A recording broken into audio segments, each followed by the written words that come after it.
Assalamu alaikum and welcome to a platform for intellectuals. And today we're going to be talking about the top 10 questions that entrepreneurs don't want to ask. Be a friend, tell a friend, and we'll be right back.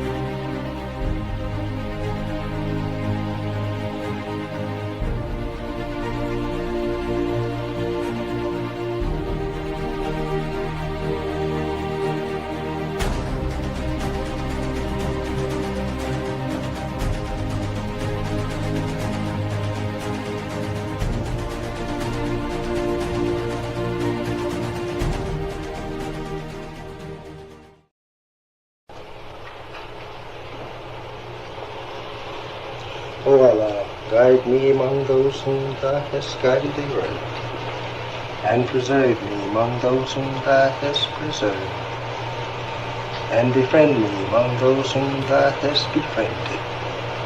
Bless me in whatsoever Thou dost grant me, and deliver me from the evil of what Thou hast judged. Surely Thou judges, and none can judge against Thee, and he whom Thou befriendest is not disgraced.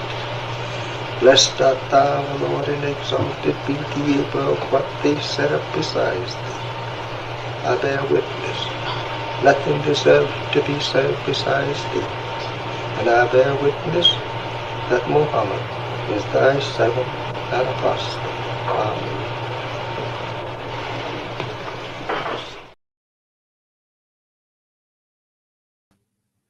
Assalamu alaikum, family, which simply means peace be unto you, for those of you who don't know. Welcome to a platform for intellectuals.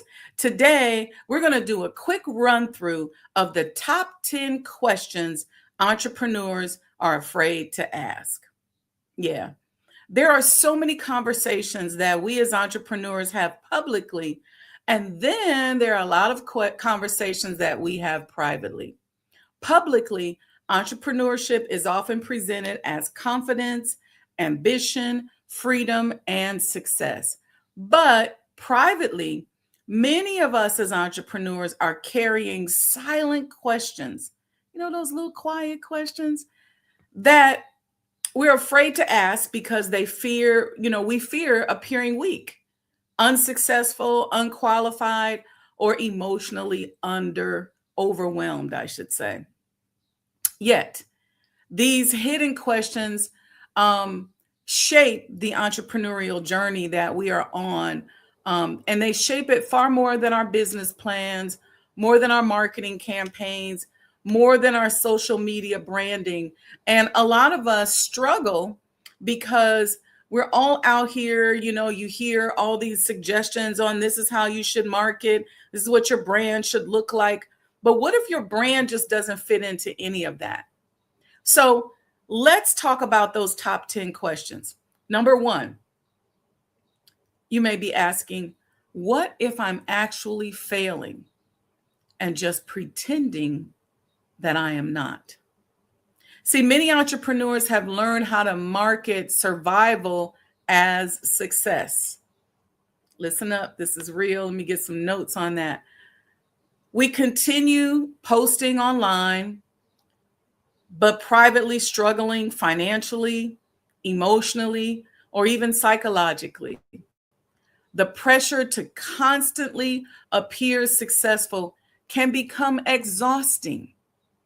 And in today's culture, vulnerability is often mistaken for weakness, which causes many entrepreneurs to suffer in silence behind carefully curated images of productivity and prosperity. Here's the second question. Why am I working harder but making less money? See, one of the greatest misconceptions in entrepreneurship is the belief that effort alone creates wealth. Many entrepreneurs work constantly, but remain trapped in operational survival because we have built business development entirely upon our own labor. And it's time for us to transform out of that, right? The marketplace does not automatically reward exhaustion. It rewards positioning, systems, leverage, visibility, and scalable value creation. Number 3, why do people support entertainment faster than transformation? See, this question deeply affects entrepreneurs whose work centers around education, healing, emotional intelligence, culture, or intellectual thought leadership. We live in a distraction driven economy where entertainment often spreads faster than meaningful transition. Many intelligent entrepreneurs begin questioning their values, the value, because society frequently monetizes escapism more quickly than substance. Yet the issue is not necessarily lack of value. Sometimes the challenge is that real transformation requires people to think, reflect, and evolve. That's why we call this platform the platform for intellectuals. We cover complex subjects. We don't try to match an algorithm that is set to a 3rd grade level. We don't write white papers that are at an 8th grade level. We deal with complex subject matter that you got to be a thinker and a builder in order to enjoy. Number 4, what if nobody ever fully supports me? What if I never get the support I desire? See, entrepreneurship can become emotionally isolating. Many entrepreneurs quietly grieve the support they hoped would come from family, friends, or their immediate communities. Often strangers believe in the vision long before loved ones do. Building something meaningful frequently requires surviving seasons where the vision exists before the validation. And many of us are dealing with family situations where we have family members who are constantly trying to prove that we don't know what we're doing. Maybe they've seen us struggle up close. Maybe they've seen us hit a roadblock, and all of a sudden that's their opportunity to show you don't know nothing. You don't know what you're doing. And a lot of us are dealing with that emotionally. Here's question number 5. Am I building a business, or am I trying to heal something inside myself? Ooh. See, entrepreneurship often intersects with identity, trauma, validation, and self-worth. Some entrepreneurs are not simply pursuing opportunity. We are pursuing significance, recognition, or emotional repair. Overworking can become a socially celebrated form of emotional avoidance. Productivity becomes proof of worthiness. Achievement becomes protection against feelings of inadequacy or invisibility. Question number 6. Why do mediocre businesses sometimes outperform brilliant ones? Such a brilliant question, right? This question forces us as entrepreneurs to confront the reality that markets are not purely merit-based. The best product does not always win. The most visible product often does, even if it's substandard. Branding, emotional positioning, confidence signaling, marketing psychology, and network access frequently outperform technical brilliance. Many highly intelligent entrepreneurs remain under-recognized because they assume value automatically creates visibility. Question number 7. How do I charge what I'm worth without feeling guilty?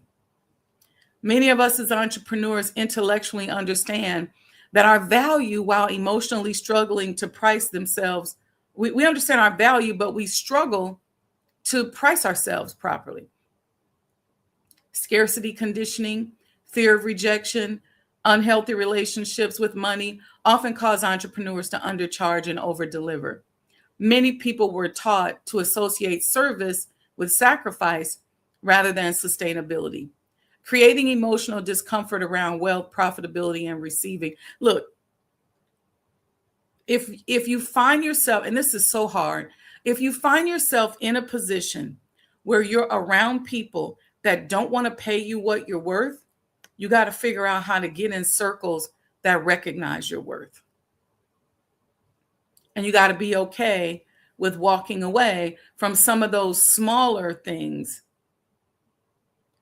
that aren't going to give you the value that you're worth. Question number 8 is, what if success changes me? A lot of us fear success as much as we fear failure. See, expansion changes our relationships. Growth changes our expectations. Once you live the lifestyle, a mind that's been expanded can really never be extracted or decreased. Once you expand your mind, you can never really decrease it. Financial elevation can create emotional distance from environments that are familiar with us and expose us to new pressures and new responsibilities. And some of us fear becoming disconnected from ourselves, from our values, or the people we love. See, success often requires emotional maturity because elevation often transforms social dynamics in ways few of us discuss honestly. Question number 9. Is the system intentionally difficult? See, many entrepreneurs privately wrestle with questions surrounding structural barriers, access to capital, network exclusion, institutional gatekeeping, and economic inequality. Acknowledging these realities does not mean embracing victimhood. It means understanding the terrain. Entrepreneurs cannot intelligently strategize around systems that refuse to allow us to honestly examine them. So, in other words, if we can't honestly examine a system, then we can't really structure ourselves around it because there's too many unknowns. All of these are topics we're going to cover in upcoming shows right here on the platform for intellectuals. And number 10, what if I become successful and I still feel empty? Whew, this is probably the deepest question of all of them. And it's whether success itself can truly fulfill our human spirit. Many entrepreneurs spend years pursuing achievement, believing financial success will resolve emotional dissatisfaction, insecurity, or internal unrest.